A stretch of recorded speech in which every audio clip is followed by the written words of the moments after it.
मोरे आंगन में तुलसी का पेड़वा, तुलसी बड़ी हरियर हो।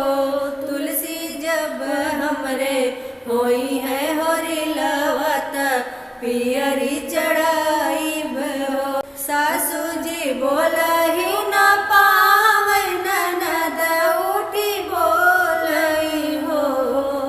सासू जी बोलही न पावै, ननद उठी बोलई हो। भाभी नैहर से पियरी मंगाऊत, तुलसा के चढ़ाए हो। भाभी नैहर से पियरी मंगाऊत, तुलसा का चढ़ाए हो।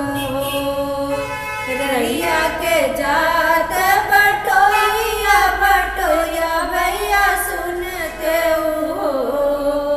रैया के जात बटोइया, बटोइया भैया सुनते हो। भैया बाबा आगे खबर जनाओ, पियरिया लैके आवई हो। भैया बाबा आगे खबर जनाओ, पियरिया लैके आवई हो। बाबा जे सोवत दुआरवा, त भैया जे जागई हो। बाबा जे सोवत दुआरवा, त भैया जी जागई हो।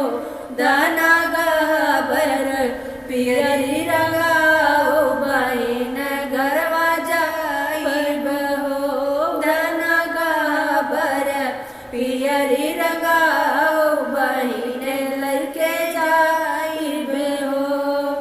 एक गोड़ दाइले वसरवा, दूसर दरवा जवान हो। एक गोड़ दाइले दुआरवा, दूसर दरवा जवान हो। भैया तीसर गोड़ धर ले अंगनावा, बहिन से बात पूछो। भैया तीसर गोड़ धर ले अंगनावा, बहिन से बात पूछो। के कर लगाई बहनी तुलसी, तुलसी बड़ी हरियर हो। के कर लगाई बहनी तुलसी, तुलसी बड़ी हरियर हो। बहनी के कर ललन ललनवा, पालनवा बीच खेलई हो।